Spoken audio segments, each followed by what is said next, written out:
What's good, everybody? Welcome to the first segment of a short sort of a segment that we're gonna call Difficult Conversations with Nini and V. This is just a part of our Real Spiel podcast platform.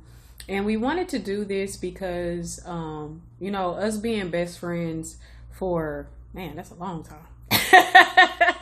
For years. I'll put it that way. I don't want to age us. For a lot of years, 20 some years. With us being friends that long, we've not only had difficult conversations with each other, but we've also experienced each other having to have difficult conversations or listening to difficult information to listen to, throughout our lives. And so, we really, really wanted to do this segment. So what is a difficult conversation? So a difficult conversation is basically just a conversation that you had with said party. So that can be a difficult conversation with yourself. It can be with a family member. It can be with a friend. It can be with your boss. It doesn't matter. Maybe even a stranger. Who knows? With some other party or yourself in which it's something very difficult to either give or have and as well as possibly be the one receiving the difficultiness of the conversation, right? We got to do this a lot in adulthood, and most of what makes it difficult is based on some type of fear, right? Generally some type of fear of another person's reaction, fear of not knowing what's on the other side of maybe making some kind of decision and telling somebody you're making this decision, fear of the unknown, whatever it is, just some type of fear. So this is what we're defining as a difficult conversation. And I think, it's funny, we were brainstorming on, how these go. And I think it's interesting that V. West said, the older we get, the more we have to have them and we have to confront them. They kind of just come to us, right? You have to have those conversations. And I think what makes it difficult is just our experiences of telling someone something and then their reaction, right? And then, that kind of makes you adjust and say, well, maybe I won't have this because the last person, when I had this difficult conversation, didn't take it well. It's kind of like that. We can learn from kids, right? We can learn from kids who, if you ask them a question, they're going to be honest. And that's until kids get some kind of reaction, right? And then that teaches them, oh man, that made mommy mad when I said this. So now I'm going to just hold back from this conversation the next time, right? It's a learned behavior to kind of stem away from a difficult conversation. So, the one that we are going to kind of hone in is the one similar to one of the complexes that we have that we're talking about on our podcast, which is, people playing victim. Now, here's my short perspective on this, and me and V. West are going to go back and forth a little bit and give you guys this. But I think that the difficult conversation, in my perspective, about victimization is one that has to deal with self. So I think a lot of the times that we like to play victim, but it's very seldom where there are true victims. Like, it's based off of no choice of yours at all. And I think that it's hard for us to deal with that because it's hard for adults to deal with accountability. It's hard to say, well, you know what? I am dealing with this relationship because I chose to. So I'm not really a victim because I can also choose to possibly get out, or I could have chose a long time ago to get out. I think it's very hard for people not to have the victim mentality. It's very hard for people not to look at the other person and to focus on themselves and how in that situation they got there. Because a lot of the times we have full control of what's going on. And so sometimes you have to have that difficult conversation. You have to sit down with yourself. You have to look in the mirror and say, you know what, I got here in this situation because of the choices that I made. I am a circumstance of my choices in my circumstances that I put myself in. So as it goes to difficult conversations, at first I was like, I don't really believe in difficult conversations because there's nothing to tell somebody the truth. But that being said, a lot of times when we talk to people, we tell them what we want to tell them, how we want to tell them, and really we just trying to preserve peace or just get on to the next whatever. Nobody is really just sitting there, constantly just hitting people with hard facts all the time. But the older you get and the closer you get to people, and depending on the circumstances, you're going to feel like, I got to say how I feel, otherwise I'm going to be miserable, whatever. Yeah, I mean, being married, I have difficult conversations all the time. I mean, to the next person, it may seem difficult. But for us and the relationship me and my wife have, it's just a Tuesday. And I think me and you have talked about that. And there's certain conversations me and my wife have that you'd be like, nah, I don't know about that. I don't know about that. And that's rooted in how you believe the person, you deal with might take it. And I totally get that. It's certain friends you may talk to one way, and it's other people you may talk to another because you ain't trying to hurt nobody's feelings and or you don't feel like arguing. But as you get older and depending on how close you are to people and how much their actions affect your day-to-day, you're going to feel the necessity to have more difficult conversations, if that makes any sense. I mean, and like I said, as you get older, you may find yourself having, and it really depends on your mentality. If you're an honest person already, if you already speak from your heart day in and day out, then, like I said, it's just a Tuesday. You just having regular conversations. And a lot of times, people who are very honest and open and, they just have pure conversations, people don't want to deal with that. People don't want to be around somebody who, is wearing their heart on their sleeve all the time or just kicking facts like that or just telling them how they feel. Because you can't do no BS around this person without them telling you about yourself. But I feel like difficult conversations are just another part of adulting. It's like paying taxes. I mean, you may not want to do it, but you got to do it. You know what I'm saying? Sometimes you got to tell a person, hey, not right now. Or, hey, you're doing too much. Or, hey, let's sit down, let's talk about this relationship because this isn't working out. And at the end of the day, all it does is give you peace of mind. It gives you clarity. It gives you, freedom to basically just to live your life how you're trying to, you know what I'm saying, without the drama or the mess or whatever it is that, not having that conversation is causing you. You can't be afraid to have difficult conversations, how I view it. And especially when it comes down to your relationships. And I think as we get, like I said, as we get older and we go closer to people, that's why within relationships, you'll find yourself, kind of putting off difficult conversations.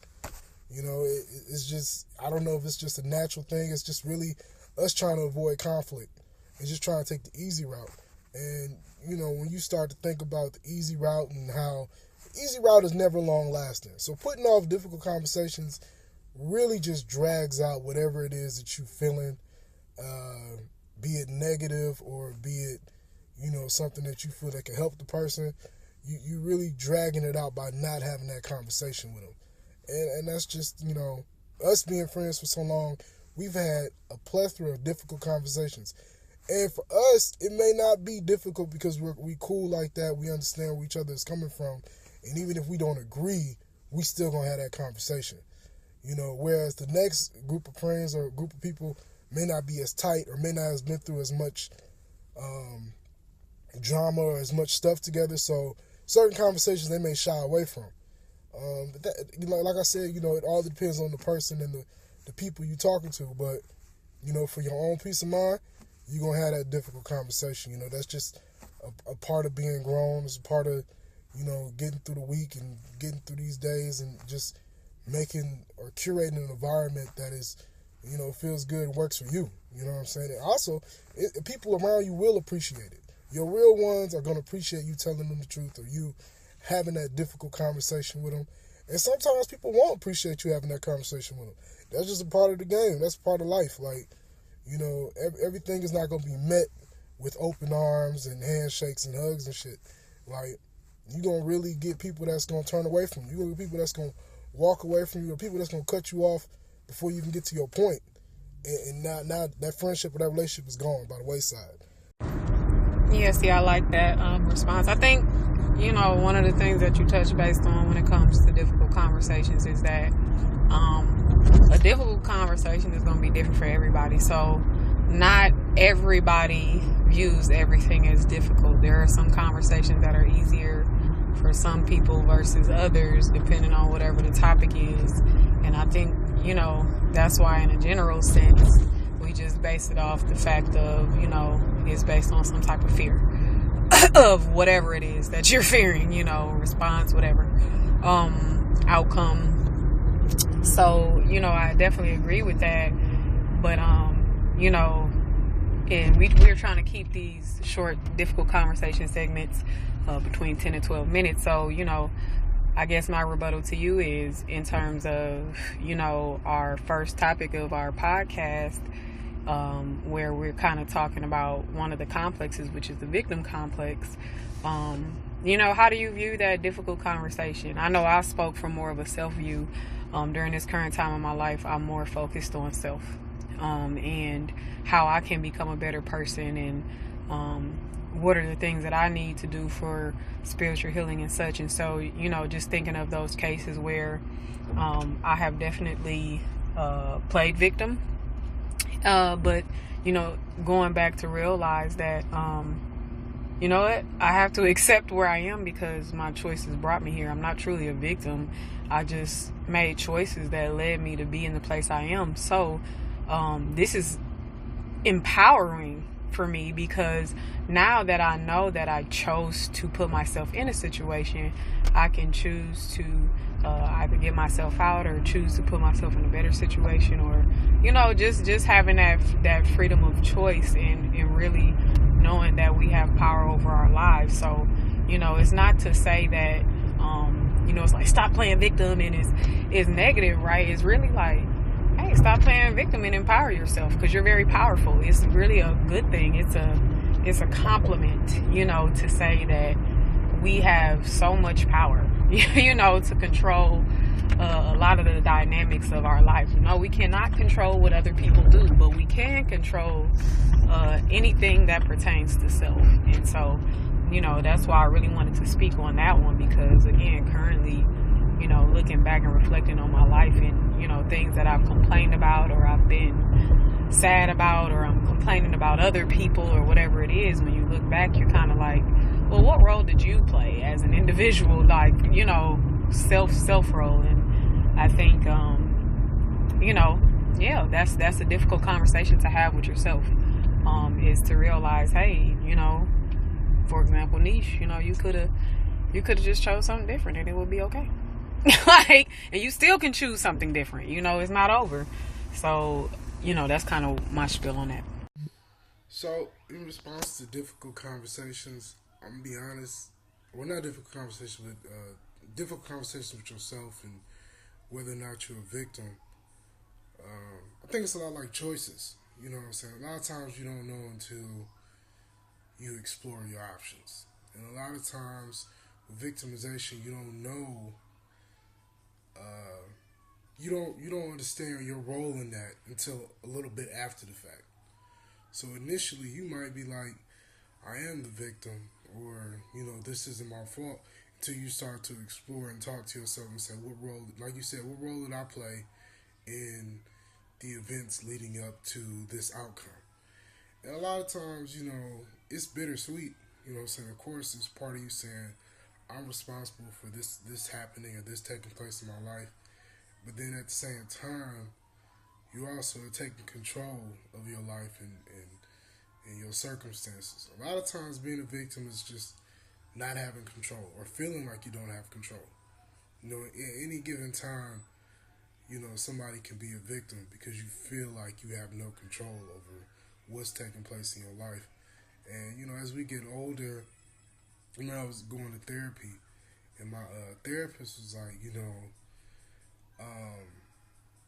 I see it all the time. A lot of times, we don't realize the power we have now as adults, and how much control we have over our lives, and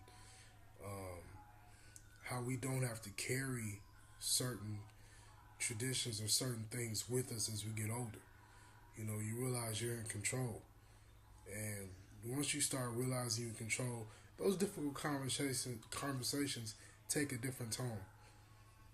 You know, it's not so much difficult as it is, you know, tedious, because now you're having multiple conversations as you start to explore and unravel your past and, you know, traumas and things like that. You just start to realize like how much more in control you are. You know, I feel like victim is a term that really describes an individual who, for one, doesn't know any better. For two, they physically have no control over the situation, and or emotionally and mentally just don't know any better.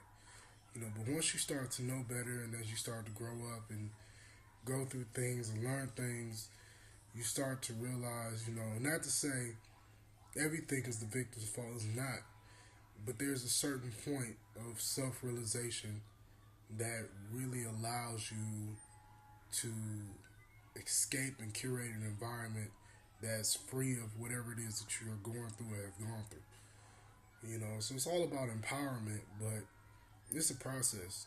It really is, and I think a lot of people have moments that kind of set them back. You know, they have moments where they give up their control and give way to, you know, lower nature, as you like to speak, as you like to say.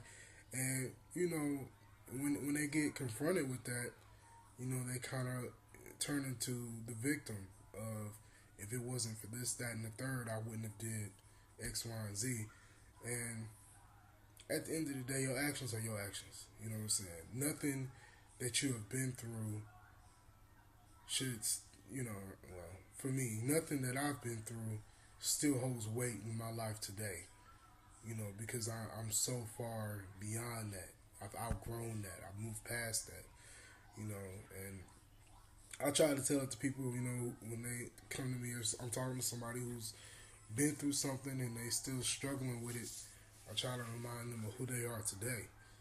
You know, who you are today is not who you were yesterday, a year ago, or so on and so forth. You know, you got to really embrace your power and embrace who you are, and, you know, let go of that term victim and claim your power.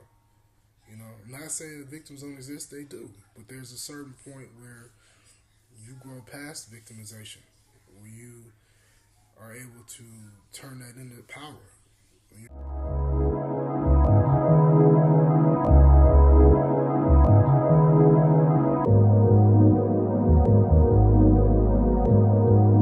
Yo, can't switch sides, hold my own, wait on back, march my road, can't slow down.